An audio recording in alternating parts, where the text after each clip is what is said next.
Hello കൂട്ടുകാരെ, എല്ലാവർക്കും നമ്മളുടെ പുതിയൊരു ബ്ലോഗിലേക്ക് സ്വാഗതം. അപ്പോൾ ഇന്ന് ഇച്ചിരി ലോങ് വീഡിയോ ആണ് കേട്ടോ.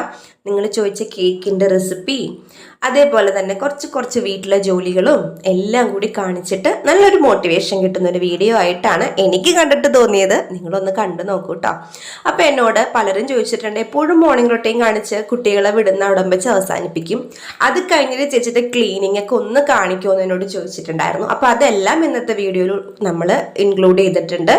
അതുപോലെ തന്നെ നമുക്ക് ക്രിസ്മസിന് പ്ലം കേക്ക് ഉണ്ടാക്കണ്ടേ? അതിൻ്റെ ഒരു സിമ്പിളായിട്ട് നമുക്ക് വളരെ എളുപ്പത്തിൽ ഒരു തെറ്റും പറ്റാണ്ട് ഫ്ലോപ്പ് ആവാത്ത രീതിയിൽ ചെയ്യാൻ പറ്റുന്ന ഒരു പ്ലം കേക്കിന്റെ റെസിപ്പി ഉണ്ട്. അപ്പോൾ വീഡിയോ അവസാനം വരെ കാണണം. സബ്സ്ക്രൈബ് ചെയ്യാൻ പിന്നെ പ്രത്യേകിച്ച് പറയണ്ടല്ലോ. ഇതെന്താന്നോ, ഞാൻ വൈൻ ഇട്ടായിരുന്നു. അപ്പം അത് 3 അല്ലെങ്കിൽ ഒരു 7 ദിവസം കൊണ്ടൊക്കെ ആയി വരുന്ന രീതിക്ക് അനുസരിച്ചിട്ടുള്ള വൈനാണ്. അപ്പം അത് ഉണ്ടാക്കുന്നത് എങ്ങനെയാന്നുള്ള വീഡിയോ നിങ്ങൾക്ക് വേണം എന്നാണെങ്കിൽ ഒന്ന് കമന്റ് ബോക്സിൽ പറഞ്ഞോളൂ കേട്ടോ. കുറച്ച് മുന്തിരിയും കൂടി ഇരിപ്പുണ്ട്. ഒരു കുഞ്ഞു വൈൻ ഒരു തവണയും കൂടി നമുക്ക് ഉണ്ടാക്കാം നിങ്ങൾക്ക് വേണമെങ്കിൽ. അപ്പം ഞാൻ ക്രിസ്മസിന് വേണ്ടി കെട്ടിയ വൈനാണ്. ഞാനിത് 12-ാം തീയതിയാണ് കേട്ടോ ഈ വൈൻ കെട്ടിയത്. 12-ാം തീയതിയോ 11-ാം തീയതിയോ ആണ് ഈ വൈൻ ഞാൻ കെട്ടിയത്. അപ്പോൾ ഒരു 7 ദിവസം 3 ദിവസം കഴിയുമ്പോഴത്തേനും സെറ്റായി വരും. ഞാനിപ്പോൾ കരുതി എന്തായാലും ഒരു 7 ദിവസം വരെയൊക്കെ നമുക്ക് വെക്കാമെന്ന് കരുതി. 3 ദിവസം ആകുമ്പോൾ അരിച്ചെടുത്താലും വിഷയമൊന്നുമില്ല, സെറ്റായിട്ടുണ്ടാവും. അപ്പോൾ ഇതിൻ്റെ റെസിപ്പി വേണോ? ഇതെങ്ങനെ ഉണ്ടാക്കുന്ന കളറൊക്കെ കണ്ടോ? ബീട്രൂട്ട് അങ്ങനെയുള്ള ഒരു സാധനവും ചേർത്തിട്ടില്ല. നമ്മുടെ സാധാരണ മസാലയൊക്കെ മാത്രം ഇട്ടിട്ടുള്ളൂ. ലഹരിക്ക് വേണ്ടി വേറെ ഒന്നും, ഗോതമ്പോ ഒന്നും നമ്മൾ അങ്ങനെ ചേർത്തിട്ടില്ല. ലഹരി കൂടാൻ വേണ്ടി അങ്ങനെ ഒന്നും ചെയ്തിട്ടില്ല. അപ്പം നമുക്ക് ഇതിൻ്റെ റെസിപ്പി വേണമെങ്കിൽ നിങ്ങൾ കമൻറ്റ് ബോക്സിൽ പറഞ്ഞോളൂ. എന്തായാലും നമുക്ക് ചെയ്യാം കേട്ടോ. അപ്പം അതേപോലെ എയർ കടക്കാണ്ട് വെള്ളത്തുണിയും കൊണ്ടൊക്കെ കെട്ടി നല്ല ഉറപ്പായിട്ട് വെക്കുന്നുണ്ട്. അപ്പം ഇത് ഞാൻ ഇടയ്ക്ക് എല്ലാ ദിവസവും രാവിലെ എഴുന്നേറ്റ് വരുമ്പോൾ തന്നെ ഒന്ന് എടുത്തിട്ട് ഒന്ന് ഇളക്കി കൊടുക്കും. ആ ചപ്പാത്തിയുടെ കോലും കൊണ്ടാണ് ഇളക്കേണ്ടത്. നമ്മൾ ഉപയോഗിക്കുന്ന കറിയുടെ കയ്യിൽ അങ്ങനെയൊന്നും യൂസ് ചെയ്യില്ല. ഒരു മരത്തവിയോ അല്ലെങ്കിൽ മരത്തടിയോ ഉപയോഗിക്കാത്തത് കൊണ്ട് വേണം. ഇപ്പം ഈ ചപ്പാത്തിയുടെ കോലും നമ്മൾ ഒന്നിനും യൂസ് ചെയ്യുന്നില്ല. അപ്പം അതാണ് ഞാനിപ്പോൾ അത് വെച്ച് ഇളക്കുന്നത്. തലേ ദിവസത്തെ മീൻകറിയാണ് കേട്ടോ. അപ്പം അതൊക്കെ ഒന്ന് ചൂടാക്കി വെക്കുകയാണ്. ഉച്ചക്കത്തേക്ക് നമുക്കിതൊക്കെ തന്നെ ധാരാളം. പിന്നെ കുട്ടികൾക്ക് കൊണ്ടുപോകാൻ വെക്കുന്ന കറികളൊക്കെ എന്തെങ്കിലുമൊക്കെ ഉണ്ടാവുമല്ലോ. അപ്പോൾ ഇന്ന് വൈകുന്നേരത്തേക്ക് ഒരു ഫ്രൈഡ് റൈസ് ഒക്കെ ഉണ്ടാക്കാമെന്ന് ഓർത്തിട്ടുണ്ട്. ഫ്രൈഡ് റൈസും ചില്ലി ചിക്കനും. പക്ഷെ അതിൻ്റെ റെസിപ്പി ഒന്നും കാണിക്കുന്നില്ല കേട്ടോ. അതും കൂടി കാണിച്ചു വരുമ്പോൾ വീഡിയോ അങ്ങോട്ട് ലോങ് ആവും. അപ്പം ഞാൻ തലേ ദിവസത്തെ ചോറുണ്ടായിരുന്നത് ഈ വലിയ കലത്തിലിട്ട് അടച്ച് തിളപ്പിക്കാൻ മാത്രം ചോറൊന്നുമില്ല. അപ്പം ഞാൻ അതിലേക്ക് നമ്മൾ വേറെ ചോറ് വേവിച്ചിട്ടാലും ഈ ചോറ് മോശമായി പോവും. വെക്കുന്ന ചോറ് മോശമായി പോവും, ഇരിക്കുന്ന ചോറ് മോശമായി പോവും. അപ്പോഴേക്കും ഞാൻ കരുതി ഈ കുറച്ച് ചോറല്ലേ ഉള്ളൂ, അപ്പം നമുക്കൊരു കുഞ്ഞു കലം ഉണ്ടല്ലോ, ആ കലത്തിലേക്ക് കഴുകി വാരി ഇട്ടിട്ട് അത് മാത്രമായിട്ട് തിളപ്പിച്ചെടുത്തിട്ടുണ്ടെങ്കിൽ ഉച്ചക്കത്തേക്ക് കുട്ടികൾക്ക് കൊടുത്തു വിടാനുള്ളതുമായി, അതേപോലെ തന്നെ എനിക്കും ഉച്ചക്കത്തേക്കുള്ളതൊക്കെ ആയിട്ടുണ്ട്. അപ്പം ഏട്ടന് ഇന്ന് വീട്ടിലിരുന്ന് ചെയ്യാനുള്ളതാണ്. അപ്പം അത്രയും മതി, ഇത്രയും ചോറ് മതി. കാരണം ബ്രേക്ക്ഫാസ്റ്റൊക്കെ എന്തെങ്കിലുമൊക്കെ ബാക്കിയൊക്കെ ഉണ്ടാവും. അപ്പം അതൊക്കെ കൂട്ടി അങ്ങനെ ഉച്ച വരെയൊക്കെ നമ്മൾ തട്ടിക്കൂട്ടി പോവും. വൈകുന്നേരം നമുക്ക് കുറച്ച് ലാവിഷായിട്ട് തന്നെ ഉണ്ടാക്കാമെന്ന് വിചാരിച്ചിട്ടുണ്ട്. നമ്മൾ അങ്ങനെയാണല്ലോ, ഒരു നേരം കുറച്ച് ഹെവി ആയിട്ട് ഉണ്ടാക്കാമെന്ന് വിചാരിച്ചിട്ടുണ്ടെങ്കിൽ ബാക്കിയുള്ള നേരങ്ങളൊക്കെ ഞാനൊന്ന് കുറയ്ക്കും. അപ്പോൾ നമുക്ക് എല്ലാം കൊണ്ടങ്ങ് ബാലൻസ് ആയി പോവും. അപ്പം നമുക്കിന്ന് രാവിലെ ബ്രേക്ക്ഫാസ്റ്റിന് ഇഡ്ഡലിയാണ്. ഞാൻ കഴിഞ്ഞ ദിവസത്തെ വെള്ളയപ്പത്തിൻ്റെ റെസിപ്പി ചീറ്റിപ്പോയെന്നല്ല, അത് ഞാൻ വിചാരിച്ച പോലെ അങ്ങ് നല്ല സോഫ്റ്റ് വെള്ളയപ്പം ആകത്തക്ക രീതിയിൽ പൊങ്ങി വന്നില്ല. അപ്പോൾ എന്നോട് എൻ്റെ ഒരു കസിൻ ആൻറ്റി പറഞ്ഞു, മോനെ അത് തണുപ്പായത് കൊണ്ടായിരിക്കാം പൊങ്ങി വരാതിരുന്നത്, മാവ് പുളിച്ച് പൊങ്ങാതിരുന്നത്. നീ കുറച്ച് നേരത്തെ ഒന്ന് മാവ് അടിച്ചു വെക്കാൻ പറഞ്ഞു. അപ്പം ഞാൻ തലേ ദിവസം വൈകുന്നേരം ആയപ്പോൾ തന്നെ, ട്യൂഷൻ തുടങ്ങുന്നതിന് മുന്നേ തന്നെ ഞാൻ ദോശമാവ് അടിച്ചു വെച്ചു. ശരിയാണ് കേട്ടോ, നമ്മൾ ഈ മഞ്ഞുകാലം മഴക്കാലത്തിൻ്റെയൊക്കെ സമയത്ത് നമ്മൾ കുറച്ച് നേരത്തെയാണ് ഈ മാവ് അടിച്ചു വെക്കുന്നതെങ്കിൽ നല്ലതാണ്. അല്ലെങ്കിൽ നമ്മൾക്ക് തണുപ്പ് ഒരു ഹ്യൂമിഡിറ്റി വേണം എന്നാണ് പറയുന്നത്, ഇതൊക്കെ പൊങ്ങി വരാൻ വേണ്ടി. അതേപോലെ തന്നെ നമ്മൾ കൈ വെച്ച് നന്നായിട്ടൊന്ന് ഈ മാവിൽ നമ്മൾ മിക്സ് ചെയ്ത് വെക്കുന്ന സമയത്ത് ഇളക്കി കൊടുക്കണം. നമ്മുടെ കയ്യിലുള്ള മൈക്രോബ്സ് ഒക്കെ അതിൽ ചെന്നാലേ ആ ഒരു പുളിച്ച് പൊങ്ങൽ, ആ ഒരു പ്രക്രിയ നടക്കുള്ളൂ എന്നാണ് പറയുന്നത്.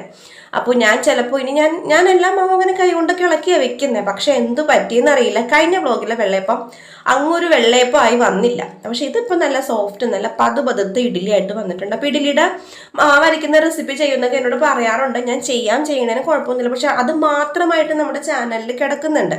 നമ്മൾ ആദ്യം കുക്കിംഗ് വ്ളോഗ്സ് ആണല്ലോ ചെയ്തുകൊണ്ടിരുന്നത്. അപ്പോൾ അതിൽ ഇഡ്ഡലി ദോശയ്ക്കുള്ള മാവ് പെർഫെക്റ്റ് ആയിട്ട് അങ്ങനെ ചെയ്യാന്നുള്ളതിൻ്റെയൊക്കെ റെസിപ്പി കിടക്കുന്നുണ്ട്. അപ്പോൾ നേരം വെളുത്ത് വരുന്നതേ ഉള്ളൂ കേട്ടോ. ഞാനൊരു 5:30 ആയപ്പോഴത്തേനും എഴുന്നേറ്റിട്ടുണ്ടായിരുന്നു. മഴയാണ്, നല്ല മഴയാണ്, നിന്ന് പെയ്യുന്ന മഴയാണ്. ഇടയ്ക്കൊന്ന് കുറയും, പിന്നെ അങ്ങ് ഒരു 10-30 മിനിറ്റ് അങ്ങ് മഴയോട് മഴയാണ്. അപ്പോഴേക്കും എന്താ നമ്മുടെ ചോറ്, കുഞ്ഞിക്കലത്തിലെ കുറച്ച് ചോറ് തയ്യാറായി വന്നിട്ടുണ്ട്. ആ കലം നമുക്ക് നമ്മുടെ ഊറ്റുപാത്രത്തിലിട്ട് ഊറ്റിയെടുക്കാം. കാരണം നമ്മൾ വാർക്കുന്ന ചട്ടിയിലിട്ട് ഇത് അടയ്ക്കാൻ എനിക്ക് അറിയില്ല കേട്ടോ. പക്ഷെ മനുവേട്ടൻ്റെ അമ്മ അടയ്ക്കും കേട്ടോ. എത്ര ചെറിയ ചട്ടിയാണെങ്കിലും എത്ര ചെറിയ കലമാണെങ്കിലും അമ്മ അതിന് പറ്റിയൊരു മൂടിയൊക്കെ എവിടെ നിന്നെങ്കിലൊക്കെ ഒന്ന് തപ്പിയെടുത്ത് ഒരു ചെറിയ വടിയൊക്കെ സെറ്റാക്കി അമ്മ അത് എങ്ങനെയെങ്കിലുമൊക്കെ അടക്കും. എനിക്കറിയില്ല, അതൊന്നും കറക്റ്റായിട്ട് അതിലെ വെള്ളമൊക്കെ വാർന്ന് പോവുകയും ചെയ്യും. പക്ഷെ എനിക്കറിയില്ല കേട്ടോ. ഞാൻ ചെയ്ത് വരുമ്പോഴത്തേനും ചിലപ്പോൾ ചോറും കഞ്ഞിയും എല്ലാം കൂടി ആ ഊറ്റണ പാത്രത്തിൽ അല്ലെങ്കിൽ മറ്റേ വാർക്കണ ചട്ടിയിൽ കിടക്കും. അപ്പോൾ അതുകൊണ്ട് ഞാൻ എന്താ ഇതേപോലത്തെ പണിയാണ് ചെയ്യുന്നത്. എൻ്റെ അമ്മയും ചെയ്യുമായിരുന്നു കേട്ടോ. അമ്മയ്ക്ക് ഒരു ഊറ്റുന്ന ഒരു പലക പോലത്തെ ഒരു സാധനം ഉണ്ടായിരുന്നു. 4 വശം ഇങ്ങനെ ഒരു പ്ലസ് പോലത്തെ ഒരു പാത്രം, അതിങ്ങനെ വെച്ചിട്ട് അടക്കുമായിരുന്നു. അപ്പം ഞാൻ എന്താ അങ്ങനെ ഊറ്റിയെടുത്ത് വെച്ചിട്ടുണ്ട്. അപ്പം ഞാൻ എന്താ ഇഡ്ഡലിക്ക് ഇന്ന് തക്കാളി ചമ്മന്തി ചട്നി എന്താ പറയാന്ന് എനിക്കറിയില്ല, ഉണ്ടാക്കാമെന്ന് വിചാരിച്ചു. ഞാൻ ഉണ്ടാക്കാറുണ്ട്, പക്ഷെ നമ്മളന്ന് ട്രിപ്പ് പോയല്ലോ, തൊമ്മൻകുത്തിലും ആനച്ചാടിക്കുത്തിലൊക്കെ ട്രിപ്പ് പോയല്ലോ. അപ്പം ഞങ്ങളുടെ BA ചേച്ചി ഒരു തക്കാളി ചമ്മന്തി കൊണ്ടുവന്നിട്ടുണ്ടായിരുന്നു. ഭയങ്കര ടേസ്റ്റ് ആയിരുന്നു. ഞാൻ വെക്കുന്നതിനേലും അടിപൊളി ടേസ്റ്റ് ആയിട്ട് എനിക്ക് തോന്നി. അപ്പം ഞാൻ ചേച്ചിനെ വിളിച്ച് റെസിപ്പി ചോദിച്ചപ്പോൾ ചേച്ചി പറഞ്ഞു, കുറേ കണ്ട കടച്ചമ്മണിയൊന്നും വാരി ഇടണ്ട, തക്കാളി, സവാള, വെളുത്തുള്ളി ഇത്രയും മാത്രം ഒന്ന് നമ്മൾ വെളിച്ചെണ്ണയിലിട്ടൊന്ന് മൂപ്പിക്കാന്ന് വെച്ചിട്ടുണ്ടെങ്കിൽ അത് വാടി വരുന്നത് വരേക്കൊന്ന് മൂപ്പിക്കുക. അപ്പം അത് അവിടെ ഇരുന്ന് വാടി വരട്ടെ. അതിൻ്റെ റെസിപ്പി ഞാൻ ബാക്കി പറയാം. അപ്പോഴേക്കും നമ്മുടെ ഇഡ്ഡലി ഇവിടെ സെറ്റായി വന്നിട്ടുണ്ട്, റെഡിയായി വന്നിട്ടുണ്ട്. നിങ്ങൾ കാണുമ്പോൾ തന്നെ അറിയാലോ നല്ല പൂ പോലത്തെ ഇഡ്ഡലിയാണെന്നില്ലേ. എനിക്ക് ഭയങ്കര സന്തോഷമാണ് കേട്ടോ ബ്രേക്ക്ഫാസ്റ്റ് ഇങ്ങനെ. കാരണം നമ്മുടെ രാവിലത്തെ ആ മൂടങ്ങ് സെറ്റായി വരും. രാവിലത്തൊക്കെ അങ്ങോട്ട് പൊങ്ങിയില്ല, എറിയുമ്പോൾ മറിഞ്ഞു വീട രീതിയിലുള്ള ഇഡ്ഡലിയൊക്കെ ആണെങ്കിൽ അയ്യോ എൻ്റെ ദിവസം പോക്കാം. ചില ആൾക്കാർക്ക് ഇത് കേൾക്കുമ്പോൾ തോന്നുന്നു പെണ്ണിൻ്റെ പ്രാന്താണ്. അല്ല, നമ്മൾ വീട്ടമ്മമാർ അതേ ചുറ്റിപ്പറ്റി ജീവിക്കുന്നവരാണ്. വീട്ടിലെ കാര്യങ്ങൾ അത് ഈ എത്ര പേർക്ക് അത് ഉൾക്കൊള്ളാൻ പറ്റുമെന്ന് എനിക്കറിയില്ല. പക്ഷെ എൻ്റെ ഒരു ഡ്യൂട്ടിയാണ് ഞാൻ ഈ ചെയ്യുന്നതല്ല, അത് എൻ്റെ ഉത്തരവാദിത്തമാണ്, ഞാൻ അത് ചെയ്യേണ്ടതാണ്. അപ്പം അത് പെർഫെക്റ്റ് ആയിട്ട് വരുമ്പോൾ എനിക്ക് ഭയങ്കര സന്തോഷമാണ് കേട്ടോ. അപ്പം ഞാൻ എന്താ അവിടെ ഇഡ്ഡലിയൊക്കെ അവിടെ തണുക്കാൻ വേണ്ടി വെച്ചിട്ടുണ്ട്. അപ്പം വേറെ ചെറിയ തട്ടിൽ ബാക്കിയുള്ള ഇഡ്ഡലിക്കും കൂടി വേണ്ടിയിട്ടുള്ളത് സെറ്റാക്കിയിട്ടുണ്ട്. അപ്പം ഞാൻ വെളിച്ചെണ്ണയിൽ ഇതായി പറഞ്ഞ 3 ഐറ്റംസ് തക്കാളി, സവാള, വെളുത്തുള്ളി ഇത്രയും നന്നായിട്ട് വാട്ടിയെടുത്ത ശേഷം അത് തണുക്കാൻ വേണ്ടി അവിടെ മാറ്റി വെച്ചിട്ടുണ്ട്. ഇത് നമുക്ക് കുട്ടികൾക്ക് സ്കൂളിൽ കൊണ്ടുപോകാൻ വേണ്ടിയിട്ടുള്ള പൊട്ടറ്റോ ഫ്രൈ ആണ്. ഞാൻ കഴിഞ്ഞ ദിവസം യൂട്യൂബിൽ ഇങ്ങനെ കണ്ടതാണ്. ഞാനിങ്ങനെ തന്നെയാണ് ചെയ്യാറുള്ളതും. പക്ഷേ എനിക്കൊരു അബദ്ധം പറ്റിയെന്ന് വെച്ചിട്ടുണ്ടെങ്കിൽ ഞാൻ മുളക് പൊടിയുടെ അളവ് ഇച്ചിരി കൂടിപ്പോയി. പിന്നെ കാശ്മീരി ചില്ലി ആയതുകൊണ്ട് എരിവൊന്നും ഉണ്ടാവില്ല, ആ കളറേ നിൽക്കുള്ളൂ. ഏട്ടൻ എഴുന്നേറ്റ് വന്ന് എന്തോ ഒരു വർത്താനം പറഞ്ഞപ്പോഴത്തേക്ക് ഞാൻ അറിയാണ്ട് ഞാനൊരു 1/2 ടീസ്പൂൺ മുളക് പൊടിയും കൂടി ഇട്ടുപോയി. അജൂന്നായിപ്പോയി. പിന്നെ ഞാനിങ്ങനെ ഇളക്കിയിട്ട് അതിൻ്റെ രുചി നോക്കിയപ്പോഴത്തേനും വലിയ എരിവില്ല, കളറ് മാത്രമേ ഉള്ളൂ. നമ്മുടെ ഉരുളക്കിഴങ്ങ്, സവാളയും വെളുത്തുള്ളി കടുക് പൊട്ടിച്ച വെളിച്ചെണ്ണയിലേക്ക് ഇട്ടതാണ്. അപ്പോഴേക്കും പിന്നെ അത് അവിടെ ഇരുന്ന് വെള്ളമൊന്നും ഒഴിക്കേണ്ട, ആ ആവിയിൽ ഇരുന്ന് അങ്ങനെ ഡ്രൈ ഫ്രൈ ആയിട്ട് വരും. നല്ല ടേസ്റ്റാണ് കേട്ടോ. ആ പൂത്തിരി കത്തിച്ച പോലുള്ള കളറ് മാത്രമേ ഉള്ളൂ, ഒട്ടും തന്നെ എരിവ് അങ്ങനെ ഇല്ല. കുട്ടികൾക്ക് കഴിക്കാൻ പാകത്തിനുള്ള എരിവുള്ളൂ. അന്നമ്മൾക്ക് ഭയങ്കര ഇഷ്ടമായി എന്ന് പറഞ്ഞു. തിരിച്ചു വന്നപ്പോഴത്തേനും ഇനി ഉണ്ടാ അമ്മ എന്നൊക്കെ ചോദിച്ചു. ഇല്ല പൊന്ന, ഉച്ചക്കത് അമ്മ കഴിച്ചു എന്ന് പറഞ്ഞു. വലിയ എരിവൊന്നും ഉണ്ടായില്ല, കാരണം നമ്മൾ വേറെ പച്ചമുളകൊന്നും ഇട്ടിട്ടില്ലല്ലോ. കാശ്മീരി ചില്ലിക്ക് എന്തെരിവുണ്ടാവാനാ. അപ്പം അതാ ഞാൻ തേങ്ങയൊക്കെ പൊട്ടിച്ചെടുക്കുകയാണ്. തക്കാളി ചമ്മന്തി ഉണ്ടാക്കിയിട്ടുണ്ടെങ്കിലും എൻ്റെ മോൾക്ക് ഭയങ്കര ഇഷ്ടമാണ്. അപ്പോൾ അവൾ കുറേ അങ്ങോട്ട് കഴിക്കും. അവൾക്കാണെങ്കിൽ പുളിയുള്ള അധികം ഒന്നും കഴിച്ചുകൂടാ. എപ്പോഴാ തുമ്മൽ വരാമെന്ന് പറയാൻ പറ്റില്ല. തുമ്മാൻ തുടങ്ങിയ കൊച്ച് 10-20 തുമ്മലങ്ങ് നിർത്താണ്ടങ്ങ് തുമ്മും. അപ്പോൾ അവളൊരു തലവേദന എടുക്കണമ്മ എന്നൊക്കെ പറയും.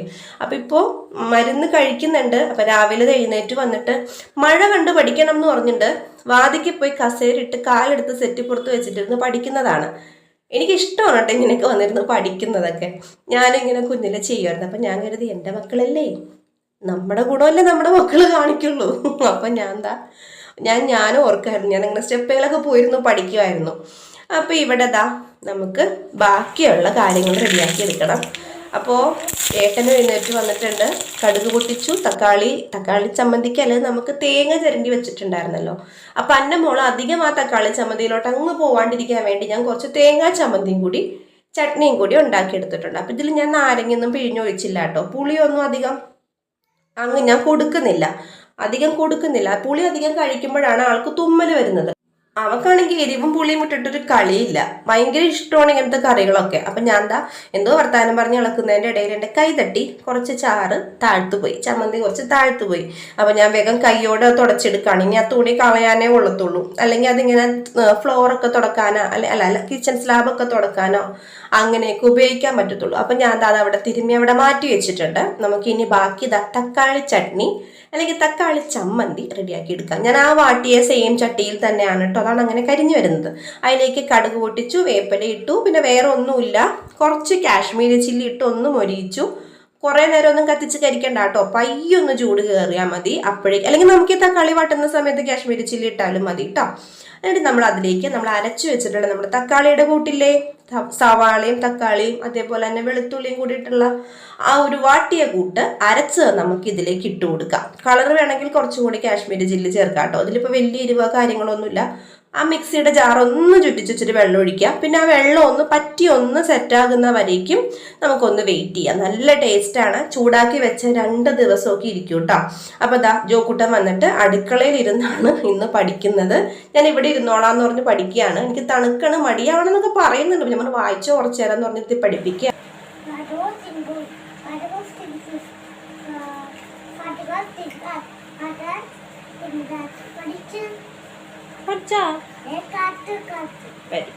അപ്പൊ ദാ പറഞ്ഞ കേട്ടാ, ഒരു വായന വായിച്ചിട്ട് പഠിച്ച്. അപ്പൊ ഞാൻ നാന്ന് പറഞ്ഞു ഓക്കെ. തലേ ദിവസം പഠിച്ചാണ് കേട്ടോ. ഞാൻ പിന്നെ ഒന്നും കൂടി ഒന്ന് ഓർമ്മിപ്പിക്കാൻ വേണ്ടി ഇവർ റിവിഷൻ ടൈമാണ്, അവർക്ക് പോർഷൻസ് ടീച്ചർ അയച്ചു തരും. അപ്പൊ നമ്മൾ അതനുസരിച്ചൊന്ന് വായിപ്പിച്ച് എഴുതിപ്പിച്ചൊക്കെ വിടണം.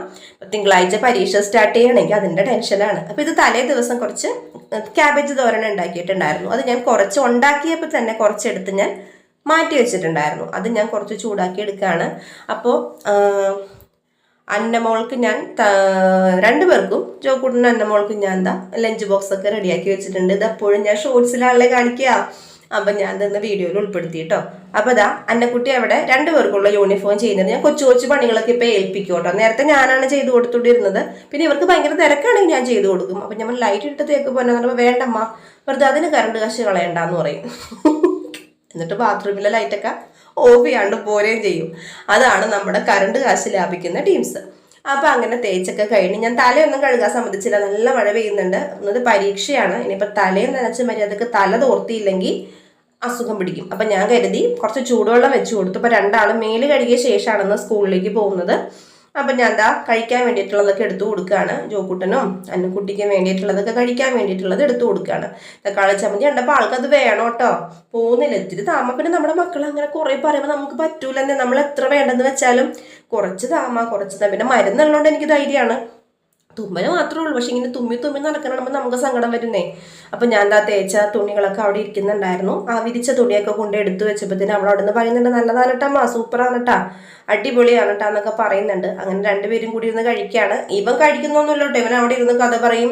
അവൻ്റെ സ്കൂളിൽ അവൻ നടത്തിയ വീരഗാഥകളൊക്കെ പറയും. അപ്പം അതൊക്കെ പറഞ്ഞുകൊണ്ടിരുന്ന അവനങ്ങനെ ഇരിക്കുന്നുണ്ട്, കഴിക്കുന്നില്ല. അന്നമോള് വേഗം കഴിച്ച് എഴുന്നേറ്റ് പോയി. കാരണം അവൾക്ക് മുടിയൊക്കെ കെട്ടണമല്ലോ. ഇവനിന് വേറെ പരിപാടിയൊന്നുമില്ല. മേല് കഴുകിയാൽ മതി, ഉടുപ്പിടുക, അവൻ്റെ ടൈയും ആ സാധനങ്ങളൊക്കെ എടുത്തിടുക, പോകുക. അന്നക്കുട്ടിക്കാണ് പണി, മുടി കെട്ടണം, അങ്ങനെയുള്ള കാര്യങ്ങളൊക്കെ. പിന്നെ എക്സാം ആയതുകൊണ്ട് 2 പേരുടെയും ചോറിൻ്റെ പൊതിയൊക്കെ ഞാൻ തന്നെയാണ് കെട്ടിക്കൊടുത്തത്. പിന്നെ ഇവൻ്റെ ഈ ഡാൻസ് കണ്ടപ്പോൾ എനിക്ക് ദേഷ്യം വന്നിട്ട് ഞാൻ തന്നെ വന്നിരുന്ന് കൊടുത്തു.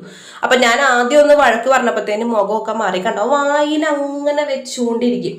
നമ്മുടെ ക്ഷമ കെട്ടു പോകുന്നുണ്ട്. നമ്മൾ അടുത്ത പിടി എടുക്കുമ്പോഴത്തേനും വാ തുറന്ന് എന്ന് പറഞ്ഞ് കാണിക്കും. കണ്ട, ഇത് കാണുമ്പോഴാണ് നമ്മുടെ രാവിലത്തെ ഈ ഒരു നില വിട്ടുപോയി. നമ്മുടെ ശക്തി ഉണ്ടാവണം, അല്ലെങ്കിൽ ഇങ്ങനെ ഇരിക്കും എന്നൊക്കെ പറഞ്ഞുകൊണ്ടൊക്കെ ഞാൻ കാണിച്ചു കൊടുക്കുകയാണ്.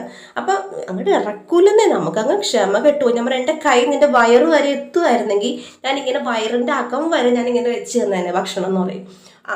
നമുക്ക് അറിയാം, ചില ഭക്ഷണം കഴിക്കാത്ത മക്കളെ തീറ്റിക്കാന്ന് പറഞ്ഞിട്ടുണ്ടെങ്കിൽ ഭയങ്കര പാടാണ്. ഇതിപ്പോൾ ഞാൻ ഇവനൊരു 7:45 കഴിപ്പിക്കാൻ, അല്ലെങ്കിൽ ഒരു 7:30 ഞാൻ കഴിപ്പിക്കാനിരുന്ന 7 എനിക്ക് അവിടെ നിന്ന് എഴുന്നേക്കാൻ പറ്റത്തുള്ളൂ. അല്ലെങ്കിൽ ഇങ്ങനെ അവനിരിക്കും. ഇരുന്ന് തീറ്റിക്കാൻ തന്നെ അത്ര നേരം വേണം. ചില ദിവസം നല്ല മിടുക്കനായിട്ട് കഴിക്കും. അപ്പോൾ അതാ പിള്ളേർ പോകുന്ന നേരത്തൊക്കെ പെരും മഴയായിരുന്നു കേട്ടോ. അതുകൊണ്ട് നേട്ടൻ കാറിനാണ് അവരെ കൊണ്ടുവിട്ടത്. ബൈക്ക് എടുത്ത് പോകാനൊന്നും വയ്യ. എന്നിട്ട് മഴയാകുമ്പോഴത്തേനും ജങ്കാറിന് ഭയങ്കര തിരക്കായിരിക്കും. അപ്പോൾ കാറ് ആ കടത്തിൻ്റെ അവിടെ ഇട്ടിട്ട് ജങ്കാറിൽ കയറി അപ്പുറത്ത് കൊണ്ടാക്കണം. ബൈക്കാണെങ്കിൽ എളുപ്പമാണ്. ബൈക്കിൽ ജങ്കാറിലോട്ട് അങ്ങോട്ട് കയറ്റുക, നേരെ കൊണ്ടേ സ്കൂളിൻ്റെ അകത്തേക്ക് അങ്ങോട്ട് കടത്തിൻ്റെ അവിടെ ഇറങ്ങിയിട്ട് ബൈക്ക് അങ്ങോട്ട് കൊണ്ടേ കയറ്റിയിട്ട് തിരിച്ചെത്തിയപ്പോൾ തന്നെ പോരാ. പക്ഷേ ഇതിപ്പോൾ കാറിനാകുമ്പോഴത്തേനും കാർ അവിടെ ഇട്ടിട്ട് വേണം പോകാൻ. അപ്പോൾ ഏട്ടനും പിള്ളേരൊക്കെ പോയി കഴിഞ്ഞപ്പോഴത്തേനും മഴ ഒരിച്ചിരി തോർന്നിട്ടുണ്ട്. പോയി കഴിഞ്ഞ് കുറച്ച് നേരം കഴിഞ്ഞപ്പോഴത്തേനും ഒന്ന് ഇച്ചിരി ഒന്ന് തുറന്നിടും. പക്ഷെ എന്നാലും തെളിഞ്ഞൊരു കാലാവസ്ഥയല്ല. നമുക്ക് അലക്കിയൊക്കെ ഇടാന്ന് ഓർത്താലും വിശ്വസിച്ച് നമുക്ക് ഇടാനൊന്നും പറ്റത്തില്ല. അലക്കിയ തുണികൾ അത്രയും ഒരു വിധത്തിലാണ് ഇന്നലെയും മിഞ്ഞാനെയൊക്കെ കൊണ്ട് അകത്തിട്ടും പുറത്തിട്ടും ഒക്കെ ഉണക്കി എടുത്തിട്ടുള്ളത്. അപ്പം ഞാൻ എന്താ ഒന്ന് കിച്ചണൊക്കെ ക്ലീൻ ചെയ്യാണ്. ഡീപ്പ് ക്ലീനിങ് അല്ല, എന്നാലും നമ്മൾ ഒന്നും ഓടിച്ചിട്ട് എല്ലാ ദിവസവും ഒന്ന് ക്ലീൻ ചെയ്യുമല്ലോ. അപ്പോൾ ബാക്കി ഉണ്ടായിരുന്ന ദോശമാവൊക്കെ എടുത്ത് ഫ്രിഡ്ജിൽ വെച്ചു. വൈകിട്ടത്തേക്ക് ചില്ലി ചിക്കൻ ഉണ്ടാക്കാനുള്ള കുറച്ച് സാധനങ്ങളൊക്കെ മേടിച്ചിട്ട് വന്നെന്ന് പറഞ്ഞിട്ടാണ് വിട്ടേക്കണം. അപ്പോൾ ഇന്ന് കുട്ടികളാക്കിയിട്ട് വരുമ്പോൾ കുറച്ച് വൈകും. പിന്നെ ഏട്ടൻ്റെ കാറ്റിസം ടീം ഒരു ട്രിപ്പ് പോകുന്നുണ്ട്. അപ്പോൾ അവിടത്തേക്ക് കൊണ്ടുപോകാൻ വേണ്ടി 50 താറാമുട്ട പുഴുങ്ങിക്കൊണ്ട് പോകണം. അപ്പോൾ 50 താറാമുട്ടയും മേടിച്ചൊക്കെ വരുള്ളൂ. അപ്പോൾ ഈ മുട്ടയൊക്കെ മേടിച്ച് വരുമ്പോൾ പയ്യെ വണ്ടി ഓടിച്ച് വരുള്ളൂ. കൂടുതലിട്ട് ആട്ടിയിട്ടുണ്ടെങ്കിൽ മുട്ടയൊക്കെ കവറിലിരുന്ന് തന്നെ അതിൻ്റെ പണിയൊക്കെ തീരും. അപ്പോൾ അതുകൊണ്ട് ഞാൻ പറഞ്ഞ പയ്യെ വന്നാൽ മതി, കുഴപ്പമില്ല. അപ്പോൾ ആ നേരം കൊണ്ട് ഞാൻ എന്താ ഒരുവിധം ക്ലീനിങ് ഒക്കെ തീർക്കുകയാണ്. പക്ഷെ അപ്പോഴേക്കും ഏട്ടൻ എത്തിയിട്ടോ. പക്ഷെ മുട്ട കിട്ടിയില്ല. മുട്ട അവിടെ 50 എണ്ണമായിട്ടില്ല. വൈകുന്നേരം ആകുമ്പോഴത്തേനും വന്ന് മേടിച്ചാൽ മതി എന്ന് പറഞ്ഞപ്പോൾ അവിടെ പറഞ്ഞിട്ട് പോന്നിട്ടുണ്ട്. അപ്പം ഞാൻ എന്താ വേഗം ഒന്ന് അടുക്കള ഒന്ന് ക്ലീൻ ചെയ്യുവാണ്. നമ്മളൊക്കെ കടുകൊക്കെ പൊട്ടിക്കുമ്പോൾ തെറിച്ചാൽ ഭിത്തിയിലൊക്കെ വീഴുമല്ലോ. അപ്പം എല്ലാ ദിവസവും നമ്മളിങ്ങനെ വെറും 5 മിനിറ്റ് മതി കേട്ടോ. നമ്മൾ പലപ്പോഴും ഓർക്കും ക്ലീൻ ചെയ്യണ്ടേ. അപ്പം നമ്മൾ മനസ്സുകൊണ്ടൊന്ന് ചിന്തിക്കുക, എത്ര നേരം വേണം അതൊന്ന് ചെയ്യാൻ? കൂടി വന്നാൽ 10 മിനിറ്റ്, അതിനപ്പുറം ഒരു സമയം വേണ്ട. നമ്മൾ വെറുതെ ഇരിക്കുന്ന നേരത്ത് പലതും മനോരാജ്യം കണ്ട് ആലോചിച്ചിരിക്കുന്ന നേരം കൊണ്ട് നമുക്കത് ചെയ്ത് തീർത്തൂടെ? പെട്ടെന്ന് തീർക്കാം. ഒന്ന് കയ്യെത്തിച്ച് തൂത്താ പോകാനുള്ള അഴുക്കേ ചിലപ്പോൾ കിച്ചണിലുണ്ടാവുള്ളൂ. പക്ഷെ അടപടയെന്ന് പറഞ്ഞ് നമുക്ക് ചെയ്ത് തീർക്കാം. ഇന്ന് നമ്മൾ ക്ലീൻ ചെയ്യുന്ന ഒരു അടുക്കളയാണ് അല്ലെങ്കിൽ ഒരു വീടാണെങ്കിൽ അതിന് മാത്രമൊന്നും അവിടെ ഉണ്ടാവില്ല. വല്ലപ്പോഴൊക്കെയാണ് നമ്മൾ ക്ലീൻ ചെയ്യുന്നതെങ്കിൽ നമുക്ക് നല്ല പണിയായിരിക്കും. ഇപ്പം നമ്മളിപ്പോൾ കുറേ നാൾ കൂടിയൊക്കെയാണ് അലമാരിയൊക്കെ ഒതുക്കുന്നതെങ്കിൽ ജമണ്ട പണിയായിരിക്കും, നല്ല പണിയായിരിക്കും. അതുപോലെ തന്നെ കട്ടിലിൻ്റെ അടിയൊക്കെ എന്നും തുടച്ചില്ലെങ്കിലും ചൂലുകൊണ്ട് നമ്മൾ അടിച്ചടിച്ച് പോയില്ലെങ്കിൽ നമുക്ക് എപ്പോഴും പൊടിയായിരിക്കും. കാരണം നമ്മൾ ഈ ഫാൻ ഇടുമ്പോൾ ഈ പൊടി ഇങ്ങനെ പറന്ന് കട്ടിലിൻ്റെ അടിയിലേക്ക് പോകും. നമ്മൾ കട്ടിലിൻ്റെ അടി ഡെയിലി അടിക്കുന്നില്ലെങ്കിൽ പൊടി അവിടെ കിടക്കും. നമുക്ക് അസുഖങ്ങളും തുമ്മലും ചീറ്റലും കൊണ്ടൊന്നും വയ്യാണ്ടാവും. എനിക്ക് പണ്ട് പലപ്പോഴും ഉണ്ടായിരുന്നു, കട്ടിലിൻ്റെ അടി അങ്ങനെ അടിക്കില്ല, വെറുതെ ഇങ്ങനെ ചൂലെത്തിച്ചിട്ട് ഇങ്ങോട്ട് പോരും. പിന്നെ അന്നമോൾക്ക് ഈ സ്നോഫീലി ഒരു കൊറോണയൊക്കെ കഴിഞ്ഞൊരു ടൈമിലാണ് സ്നോഫീൽ ഇങ്ങനെ വന്നപ്പോഴത്തേനും എനിക്ക് മനസ്സിലായത് ശരിയായിരിക്കും, ഇങ്ങനെ പൊടി നിന്നിട്ടായിരിക്കും. പിന്നെ കാണുന്ന അടുത്തൊക്കെ എൻ്റെ കൈയെത്തുന്നിടത്തൊക്കെ ഞാൻ ചൂല് വെച്ച് അടിച്ചടിച്ച് എനിക്ക് തോന്നുന്നു ഞാൻ അങ്ങനെയാണ് ഇങ്ങനെ പൊടിയൊക്കെ അടിക്കാൻ പഠിച്ചത്. നല്ല വൃത്തിക്ക് ഇടാൻ പഠിച്ചത് അങ്ങനെയാണെന്ന് തോന്നുന്നു. അപ്പം ഞാൻ എന്താ ഉണ്ടായിരുന്ന പാത്രങ്ങളെല്ലാം കഴുകി വെച്ചു. നമുക്ക് ഇഡ്ഡലി ഉണ്ടാക്കുമ്പോൾ അറിയാമല്ലോ, ഉരച്ച് കഴുകാൻ ഇഷ്ടം പോലെ ഉണ്ടാവും. അപ്പം അതൊക്കെ തേച്ച് കഴുകി കിച്ചൺ സ്ലാബും വേസ്റ്റ് ഇടുന്ന പാത്രവും സിങ്കും എല്ലാം നന്നായിട്ടൊന്ന് തേച്ച് കഴുകി മെനയാക്കി ഇടുകയാണ്. അപ്പോൾ ഈ ഒരു നേരമായപ്പോഴത്തേനും ഏട്ടൻ വന്നു കേട്ടോ. അടുക്കളയൊന്നും ഒതുക്കി കഴിഞ്ഞപ്പോഴത്തേനും ഏട്ടൻ വന്നു. ഇപ്പം ഞാൻ പറഞ്ഞല്ലോ, മഴ കാരണം തുണി ഉണങ്ങാൻ കുറേ ഉണ്ടായിരുന്നു. അലക്കി ഇടാനും പറ്റുന്നില്ല, ഇടയ്ക്കിടയ്ക്ക് മഴ പെയ്യുന്നുണ്ട്. അപ്പം ഞാൻ കരുതി എന്തായാലും തുണി മടക്കാനുള്ളതുണ്ട്, അതെല്ലാം കുറേശ്ശെ അങ്ങ് മടക്കി വെക്കാം. എൻ്റെ മിക്ക ദിവസത്തെ ഒരു റൊട്ടീൻ ഇങ്ങനെയൊക്കെ തന്നെയാണ് കേട്ടോ. ഇതേപോലൊക്കെ തന്നെയാണ്. ആദ്യം അടുക്കള ഒന്ന് ഓടിച്ചിട്ട് മെനയാക്കും, അതിനുശേഷം വീട് മെനയാക്കും. തുണിയും പാത്രവും കിടന്നാൽ തന്നെ വീട് നാശക്കോടാലിയാവും. നമ്മൾ വലിച്ചു വാരി ഇടുന്ന സാധനങ്ങൾ നമുക്ക് എടുത്ത് വെക്കാൻ ഇടമുണ്ടാവും. പക്ഷേ ഈ പാത്രങ്ങൾ വെക്കുന്ന സ്റ്റാൻഡിലെ പാത്രങ്ങളും തുണി കറക്റ്റായിട്ട് ഫോൾഡ് ചെയ്ത് അലമാരിക്കകത്തും വെച്ചില്ലെങ്കിൽ ഇങ്ങനെ കട്ടിൻ്റെ പുറത്തും അല്ലെങ്കിൽ കിച്ചൺ സ്ലാബിലൊക്കെ ഇങ്ങനെ വലിച്ചു വാരി കിടക്കുകയാണെങ്കിൽ നമ്മൾ ബാക്കി ഫ്ലോർ ക്ലീൻ ചെയ്തിട്ടോ ഒരു കാര്യമില്ല. നമ്മൾ തുണി വെക്കേണ്ടടുത്ത് തുണി വെക്കണം, പാത്രം വെക്കേണ്ടടുത്ത് പാത്രമൊക്കെ കൃത്യമായിട്ട് നമ്മൾ കഴുകി വെക്കുക. അപ്പോഴേക്കും നമ്മുടെ വീട് നല്ല നീറ്റായിട്ട് കിടക്കും. പെട്ടെന്ന് ഒരാൾ നമ്മുടെ വീട്ടിലേക്ക് കയറി വരുമ്പോഴത്തേനും അയ്യോ എന്താണ് ഈ കാണുന്നത്, അല്ലെങ്കിൽ പലപ്പോഴും അങ്ങനെയാണ് സംഭവിക്കുക. നമ്മൾ നല്ല വൃത്തിക്കിടുന്ന ദിവസങ്ങളിൽ ചിലപ്പോൾ ആരും വരില്ല, നമുക്ക് തന്നെ ഇങ്ങനെ കണ്ട് ആസ്വദിക്കാം. നല്ല ആലമായി കിടക്കുന്ന നേരത്തായിരിക്കും ഗസ്റ്റ് വരിക. എനിക്ക് സംഭവിച്ചിട്ടുണ്ട് അങ്ങനെ. നമ്മൾ പിള്ളേരൊക്കെ വരുന്ന ദിവസങ്ങളിലൊക്കെ ഉണ്ടാവുന്ന ദിവസങ്ങളിലൊക്കെ നമ്മൾ നല്ല അലമ്പായിട്ട് പിള്ളേർ കളിപ്പാട്ടമൊക്കെ ഇട്ട് ഇപ്പോൾ വെക്കേഷൻ സ്റ്റാർട്ട് ചെയ്യുന്ന ദിവസമൊക്കെ അല്ലെങ്കിൽ ആ ഒരാഴ്ചയൊക്കെ അവർക്ക് കളിച്ച് തിമിർക്കലാണല്ലോ അവർക്ക്. അപ്പോൾ അതൊക്കെ അവർ വലിച്ചു വാരിയിട്ട് അവിടെ 2 ആണും പെണ്ണും മക്കളാകുമ്പോഴത്തേനും നമുക്ക് പല ടൈപ്പ് ടോയ്സാണ്. ഒരാൾക്ക് സ്പൈഡർമാൻ ആണെങ്കിൽ അപ്പുറത്തെ ആൾക്ക് ബാർബി ആയിരിക്കും. ഒരാൾക്ക് ഇങ്ങനെ എന്താ പറയുക ഡോക്ടർ സെറ്റ് ആണെങ്കിൽ അപ്പുറത്തെ ആൾക്ക് ഇതേപോലെ ടോയ് കാറ്, അതേപോലെ നമ്മുടെ ഷട്ടില്, ക്രിക്കറ്റ് ബാറ്റൊക്കെ ആയിരിക്കും. അപ്പം അതൊക്കെ വലിച്ചു വാരി ഇടും. അങ്ങനെയൊക്കെയാണ്. അങ്ങനെ വന്ന് ക്ഷമ കെട്ടാണ് അവസാനം ഞാൻ പറഞ്ഞു ഒരു മുറിയിലിരുന്ന് കളിച്ചോ എന്ന് പറയും. അപ്പം ആ മുറി മാത്രമല്ല വൃത്തികേടാവുള്ളൂ. അങ്ങനെ ചെയ്താലും നല്ലതാണ് കേട്ടോ. പക്ഷെ ഇവരങ്ങനെയൊന്നും കുറച്ചൊക്കെ ഇരിക്കും. പിന്നെ ഇവർ തട്ടിമറിച്ച് അങ്ങോട്ടും ഇങ്ങോട്ടൊക്കെ ആവും. നമുക്ക് പിള്ളേരെ ചെയ്യണ്ട എന്ന് പറഞ്ഞ് പിടിച്ചു നിർത്തുന്നതിൽ ഒരു പരിധിയുണ്ട്. അവർക്കും കളിക്കണ്ടേ? വെക്കേഷൻ എന്ന് പറയുന്നതിന് അവർക്ക് കളിക്കാനും ചിരിക്കാനും വേണ്ടിയിട്ടൊക്കെ ഉള്ളതല്ലേ. അപ്പം അങ്ങനെ ഞാൻ 2 മുറി ഒതുക്കുകയാണ്. അലക്കാനുള്ളതൊക്കെ വാരി എടുക്കുകയാണ്. ബാത്റൂമിലൊക്കെ മുഷിഞ്ഞ് മാറിയതൊക്കെ കിടക്കുന്നുണ്ടാവും. അപ്പം ഞാൻ ചോദിക്കും, ഇത് എടുത്തോട്ടെ, ഈ ഷർട്ട് എടുത്തോട്ടെ, പോക്കറ്റിലുള്ള സാധനം ഇവിടെ വെച്ചിട്ടുണ്ട് കേട്ടാ.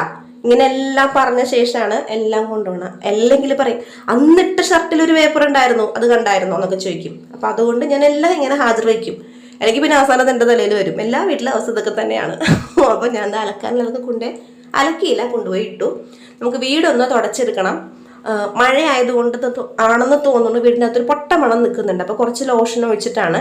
നമുക്ക് ശരിക്കും പറഞ്ഞാൽ ഈ ഫ്ലോർ ക്ലീൻ ചെയ്യുന്ന ലോഷനേക്കാളും ഒക്കെ നല്ലത് പലപ്പോഴും എനിക്ക് തോന്നിയിട്ടുണ്ട് നമ്മുടെ ഈ സാഷെ പാക്കറ്റ് ഷാമ്പൂ ഇല്ലേ, 1 രൂപയുടെ 2 രൂപയുടെയൊക്കെ ഷാമ്പൂ, അതുപോലെ തന്നെ കുറച്ച് പുൽത്തൈലവും കൂടി ഇട്ടിട്ട് തുടച്ചിട്ടുണ്ടെങ്കിൽ നല്ല ക്ലീൻ ആയിട്ട് അഴുക്കും പോവും, നല്ല സ്മെല്ലും ആയിരിക്കും. കുറേ നേരം ആ സ്മെല്ല് ഇങ്ങനെ നിൽക്കും. അപ്പം ഞാൻ എല്ലാ റൂമും ഒന്ന് ഓടിച്ചിട്ട് തുടക്കുകയാണ്. അപ്പോൾ ആ റൂമിലിരുന്ന് ഏട്ടൻ എന്തോ ചെയ്യുന്നുണ്ട് കേട്ടോ. ഓഫീസിൽ എന്തോ മെയിൽ അയക്കാനുണ്ട്, കുറേ പേപ്പറൊക്കെ ഫില്ല് ചെയ്യാനുണ്ട്, ഫോമൊക്കെ ഫില്ല് ചെയ്യാനുണ്ടെന്ന് പറയുന്നുണ്ട്. അപ്പം ഞാൻ ഈ മോപ്പിൻ്റെ സാധനം ഇങ്ങനെ അങ്ങോട്ടും ഇങ്ങോട്ടും കൊണ്ടു കിടക്കും. എനിക്ക് അങ്ങനെ കൊണ്ടു കിടന്ന് തുടച്ചാലേ തൃപ്തിയാവുള്ളൂ. ഒരിടത്ത് ഞാൻ പുറത്ത് വയ്ക്കുമായിരുന്നു. അപ്പം ഞാൻ പുറത്ത് പോയിട്ട് തിരിച്ച് കയറുമ്പോൾ കാലിൽ മണ്ണാവുമ്പോൾ പിന്നെയും ആ തുടയ്ക്കുമ്പോൾ ഒരു വൃത്തി ഉണ്ടാവില്ല. അപ്പം ഞാൻ ആ പരിപാടി നിർത്തി.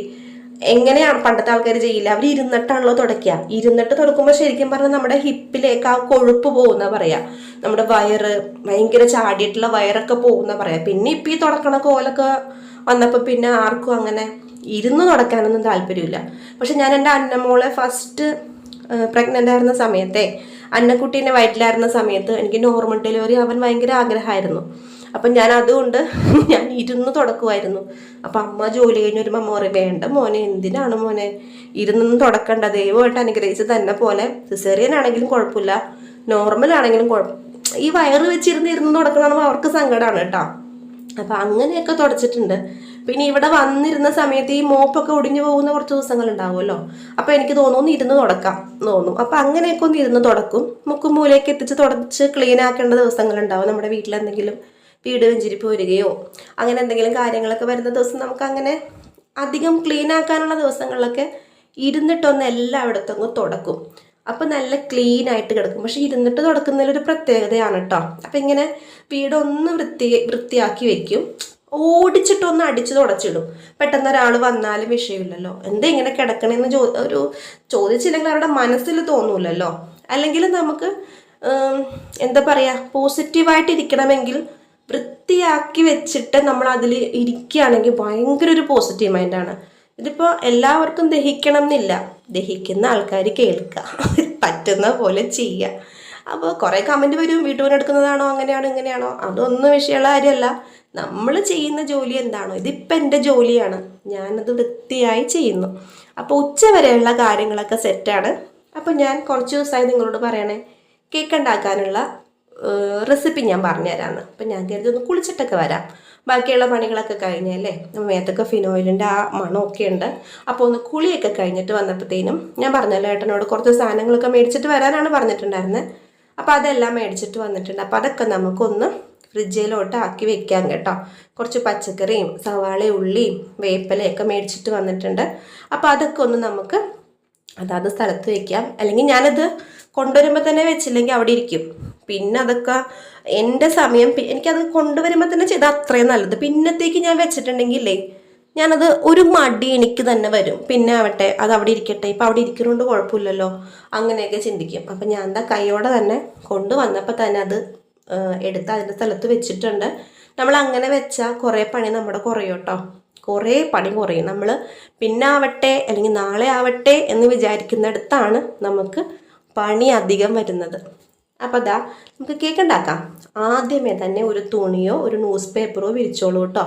എന്താണെന്നോ, നമുക്കിത് കുറച്ച് മൈദപ്പൊടിയാണ് നമ്മളിപ്പോൾ എടുക്കുന്നത്. ഇതൊക്കെ തട്ടുമ്പോൾ അവിടെ ഇവിടെയൊക്കെ വീഴും. അപ്പം ഞാനിവിടെ കേക്ക് ചെയ്യാൻ വേണ്ടി എടുക്കുന്ന അളവും കാര്യങ്ങളും ഈ ഒരു കപ്പിൻ്റെ അളവിലാണ് പറയുന്നത്. ഇപ്പം നമ്മൾ ഒരു കപ്പ് അല്ലെങ്കിൽ ഒരു ഗ്ലാസ് അളവിലാണ് പറയുന്നത്.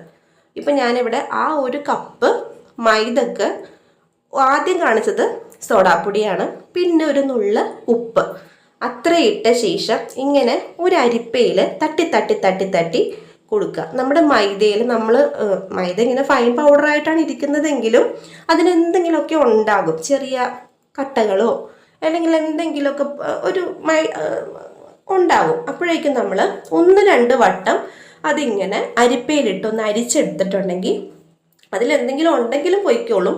പിന്നെ നമ്മൾ ഇട്ട് കൊടുക്കുന്ന ഉപ്പും അതേപോലെ സോഡാപ്പൊടി ഉണ്ടല്ലോ, ബേക്കിംഗ് സോഡ, അതും നല്ല ബേക്കിംഗ് പൗഡർ അല്ല കേട്ടോ, ബേക്കിംഗ് സോഡയാണ്. ബേക്കിംഗ് സോഡ മാത്രം ഞാൻ ഇട്ടിട്ടുള്ളൂ.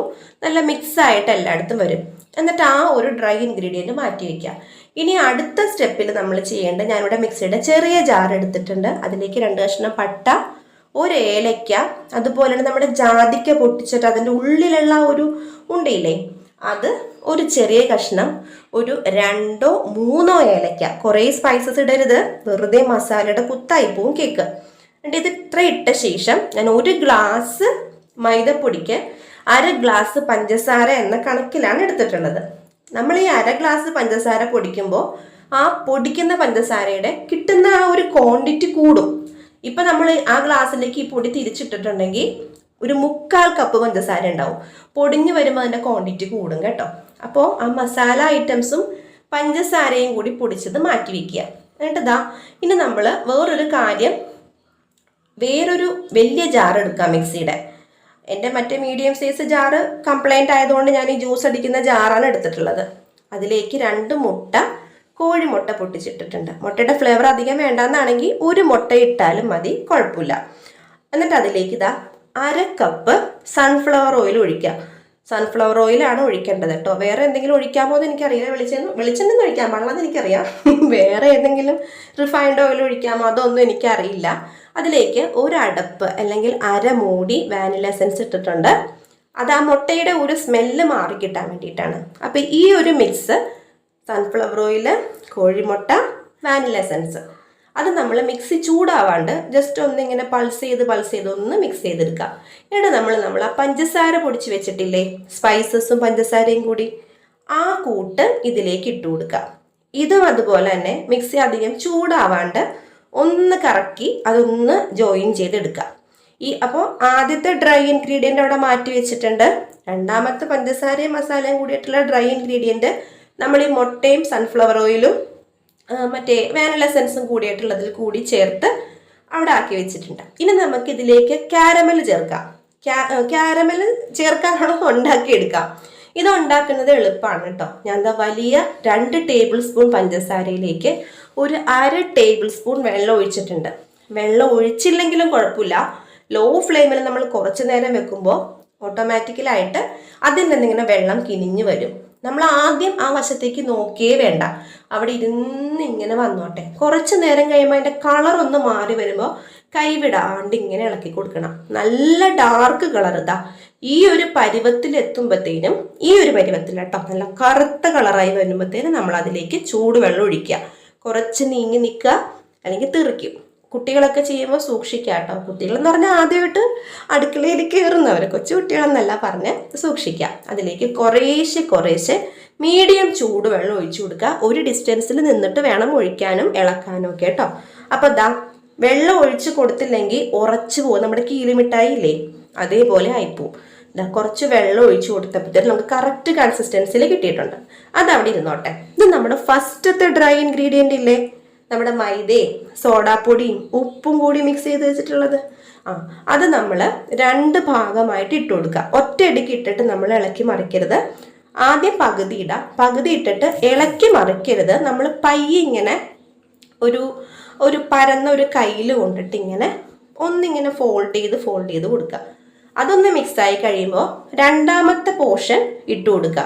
പിന്നെ നമ്മൾ കുറച്ച് ഡ്രൈ ഫ്രൂട്ട്സ് ഇങ്ങനെ മറ്റേ ട്യൂട്ടി ഫ്രൂട്ടിയൊക്കെ ഉണ്ടെങ്കിൽ നല്ലതാണ് കേട്ടോ. ഇതിപ്പം ഞാൻ കശുവണ്ടി, ബദാം, പിന്നെ ഉണക്കമുന്തിരി ഇത്രയും മൈദയിലൊന്ന് കോട്ട് ചെയ്തിട്ടാണ് ഇട്ട് കൊടുക്കുന്നത്. പക്ഷെ മൈദയുടെ ആ പൊടി ഇടരുത്. കൈ കൊണ്ട് ഇങ്ങനെ തട്ടി ആ പൊടി കളഞ്ഞ ശേഷം ഈ ഡ്രൈ ഫ്രൂട്ട്സ് ഒക്കെ നമ്മൾ അതിലേക്ക് ഇട്ട് കൊടുക്കുക. പിന്നെ നമ്മൾ കാരമലൈസ് ചെയ്ത് വെച്ചിരിക്കുന്ന ആ സാധനം ഉണ്ടല്ലോ, നമ്മുടെ കാരമൽ അത് അതിലേക്ക് ഇട്ട് കൊടുക്കുക. ഇത് ശരിക്കും പറഞ്ഞാൽ കേക്കിന് ഒരു നല്ലൊരു ബ്രൗൺ കളർ കിട്ടാൻ വേണ്ടിയിട്ടാണ് കേട്ടോ നമ്മൾ കാരമൽ ചേർക്കുന്നത്. ക്യാരമൽ ഇതാ ഇങ്ങനെ 2 പ്രാവശ്യമായിട്ട് ഇട്ട് കൊടുക്കുക. എപ്പോൾ നമ്മൾ എന്തിട്ടാലും ഇളക്കി കൂട്ടി കുഴച്ച് മറിക്കരുത്.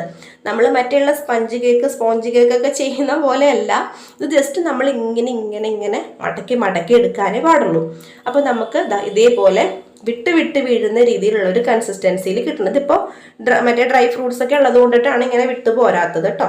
അപ്പം നമുക്കിതാ കേക്കിൻ്റെ ടിന്ന്, ഈ ടിന്ന് നിങ്ങൾ വേറെ പല ആവശ്യങ്ങൾക്ക് കണ്ടിട്ടുണ്ടാവും. പക്ഷെ എന്നാലും ഞാനിതിൽ കേക്ക് ഉണ്ടാക്കാൻ എടുക്കും കേട്ടോ. ഞാൻ ഇതിനകത്ത് വേറെ കറികളൊക്കെ എടുത്ത് വെക്കാറുണ്ട്. ക്രിസ്മസിൻ്റെ സീസൺ ആകുമ്പോൾ മാത്രം ഇത് കേക്കിൻ്റെ ടിന്നായിട്ട് ഞാൻ യൂസ് ചെയ്യും. അപ്പം ഞാൻ അതിന് അളവ് വയ്ക്കാൻ പറ്റിയ രീതിയിൽ ബട്ടർ പേപ്പർ മുറിച്ചെടുക്കുന്നുണ്ട്. ചുറ്റിനും നെയ്യൊന്ന് തടയി കൊടുത്തിട്ട്, പക്ഷേ ഞാൻ ആ തുണി മാറ്റിക്കളഞ്ഞേ ഫ്ലോറിൽ നിന്ന് അല്ല കിച്ചൺ കൗണ്ടർ ടോപ്പിൽ നിന്ന്. അത് ഇട്ടിട്ട് വേണമായിരുന്നു മൈദപ്പൊടി ഇട്ട് കോട്ട് ചെയ്ത് കൊടുക്കാൻ. പക്ഷെ ഞാനിങ്ങനെ ഇട്ട് കൊടുത്തപ്പോഴത്തേനും അവിടെയൊക്കെ പൊടി തെറിച്ചു. പക്ഷെ എന്നാലും സാറിൽ ഞാനത് ക്ലീൻ ചെയ്തു. കുറച്ച് മൈദപ്പൊടി എടുത്തിട്ട് ആ ടിന്നിൻ്റെ അകത്തെല്ലാം ഒന്ന് കോട്ട് ചെയ്ത് കൊടുക്കുക. ഏറ്റവും മേളിൽ കട്ട് ചെയ്ത് വെച്ചിട്ടുള്ള ബട്ടർ പേപ്പർ വെച്ച് കൊടുക്കുക. അതിനുശേഷം അത്രയും ചെയ്യുമ്പോൾ തന്നെ നമ്മളിവിടെ കുക്കർ സെറ്റാക്കി വെച്ചിട്ടുണ്ടാവണം. പിന്നെ നമ്മൾ നമ്മുടെ കേക്കിൻ്റെ ബാറ്റർ ആ ടിന്നിലേക്ക് ഒഴിച്ചു കൊടുക്കുക കേട്ടോ. ഒഴിച്ചു കൊടുത്ത ശേഷം കൈയൊന്നും പൊള്ളിക്കാണ്ട്, ഇപ്പോൾ കുറച്ച് വാവട്ടമുള്ള കുക്കറാണെങ്കിൽ ബുദ്ധിമുട്ടുണ്ടാവില്ല, നമുക്ക് വലിയ പ്രശ്നം ഉണ്ടാവില്ല. ഇത്തിരി വാവട്ടം കുറഞ്ഞാണ് നമ്മുടെ കൈയും ഈ പാത്രവും കൂടി ഇടുമ്പോഴത്തേനും ഒന്ന് പൊള്ളിയായിരുന്നു പയ്യെ. അതാണ് പെട്ടെന്ന് ഞാൻ ഇട്ട് കളഞ്ഞത്. എന്നിട്ട് ഞാൻ അതിൻ്റെ മേലയിൽ കുറച്ച് ഡെക്കറേറ്റ് ചെയ്യാൻ വേണ്ടി നട്ട്സ് ഇട്ടിട്ടുണ്ട്. നട്ട്സ് ഇപ്പോൾ ഓൾറെഡി അധികം അതിനകത്തുണ്ട്. എനിക്കിഷ്ടമാണ് കുറച്ച് നട്ട്സ് ഉള്ളത്. നട്ട്സ് ഉള്ളതും നല്ലതാണ്, കാരണം അല്ലെങ്കിൽ നമുക്ക് കേക്ക് കഴിക്കുമ്പോൾ ഒന്നും കടിക്കാനുണ്ടാവില്ല. അപ്പോൾ അങ്ങനെ ഇട്ട ശേഷം ഇത് പ്രീ ഹീറ്റ് ചെയ്ത് വെക്കണോട്ട് കുക്കർ നമ്മൾ നേരത്തെ തന്നെ ഒന്ന് ചൂടാക്കി വെക്കണം. എന്നിട്ട് അതിലേക്ക് ഒരു റിങ് ഇട്ട ശേഷം, റിങ് വെച്ച ശേഷം ഒരു ഉപ്പോ വെള്ളമോ ഒന്നും ഞാൻ അതിലിട്ടിട്ടില്ല. ആ ചൂടിലിരുന്ന് വിസലൊന്നും വേണ്ട, വാഷർ മാറ്റണമെങ്കിൽ മാറ്റണ്ട.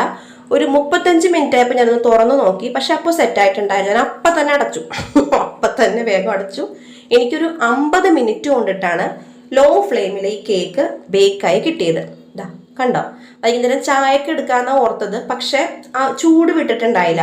നമ്മൾ ചൂട് വിടാണ്ട് കത്തിയും കൊണ്ട് കുത്തിയിട്ട് ഒന്നും ഒരു കാര്യമില്ല. വെറുതെ കേക്ക് മോശമായി പോകും. നമ്മൾ അത്ര എടുത്ത് എഫേർട്ട് പോകും. പക്ഷെ ഇങ്ങനെ കുത്തി നോക്കിയപ്പോൾ തന്നെ വെന്തിട്ടുണ്ട്. സൈഡ് കുത്തി പൊട്ടിക്കുന്ന കാര്യമാണ് കേട്ടോ ഞാൻ പറഞ്ഞത്. കണ്ടോ, ചൂട് പോയിട്ടില്ല. അപ്പം ഞാൻ കരുതി വേണ്ട, വെറുതെ കുത്തിപ്പൊളിച്ച് ഇതാക്കണ്ടെന്ന് കരുതി. പിന്നെ ഞങ്ങൾ ഡാൻസ് ക്ലാസ്സിലൊക്കെ പോയി വന്ന ശേഷം രാത്രി ആയപ്പോഴത്തേനും ഏട്ടന കേക്ക് മുറിച്ചു. നല്ല അടിപൊളി കേക്കായിരുന്നു കേട്ടോ. ഒരു തരത്തിലും കുറ്റം പറയാനില്ല. നല്ല അടിപൊളി സാധനം. എനിക്ക് തോന്നുന്നു ഞാൻ കേക്ക് ഉണ്ടാക്കിയതിൽ വെച്ച് ഏറ്റവും നല്ല പെർഫെക്റ്റ് ആയിട്ട് വന്നിട്ടുള്ളത് ഇന്നാണെന്ന് തോന്നുന്നു. ഈ കേക്ക് ഉണ്ടാക്കിയ ദിവസമായിരുന്നു. എനിക്ക് ഭയങ്കര സന്തോഷം. ഒട്ടും നമുക്ക് ആ ഒരു 35ാമത്തെ മിനിറ്റിൽ ഞാൻ തുറന്നപ്പോഴത്തേനും അയ്യോ വെന്തിട്ടില്ലേ എന്ന് പറഞ്ഞ് ഞാൻ വേഗം അടച്ചു വെച്ച് ആ ഒരു ഞെട്ടലൊഴിച്ച് ഏറ്റവും ദിവസത്തെ എനിക്ക് അതൊഴിച്ച് ബാക്കിയെല്ലാം എനിക്ക് ഹാപ്പി ആയിരുന്നു. അപ്പം ഏട്ടൻ്റെ മക്കളൊക്കെ പറഞ്ഞു അടിപൊളിയായിരുന്നു കേട്ടോ, അടിപൊളിയാണ് അമ്മ എന്ന് പറഞ്ഞു. നല്ല ആസ്വദിച്ച് കഴിക്കുന്നുണ്ട്. അപ്പോൾ വൈൻ എടുക്കുമെന്ന് ചോദിച്ചപ്പോൾ വൈൻ എടുക്കില്ല മുത്തേ, വൈൻ നമുക്ക് ഞായറാഴ്ച സെറ്റാക്കാമെന്ന് പറഞ്ഞിട്ടുണ്ട്. അപ്പം ഇന്നത്തെ വിശേഷങ്ങൾ ഇത്രേ ഉള്ളൂ. ചാനൽ ആദ്യമായിട്ട് കാണുന്ന ആരെങ്കിലും ഉണ്ടെങ്കിൽ സബ്സ്ക്രൈബ് ചെയ്യാൻ മറക്കരുത് കേട്ടോ. വീഡിയോ കണ്ട എല്ലാവർക്കും താങ്ക്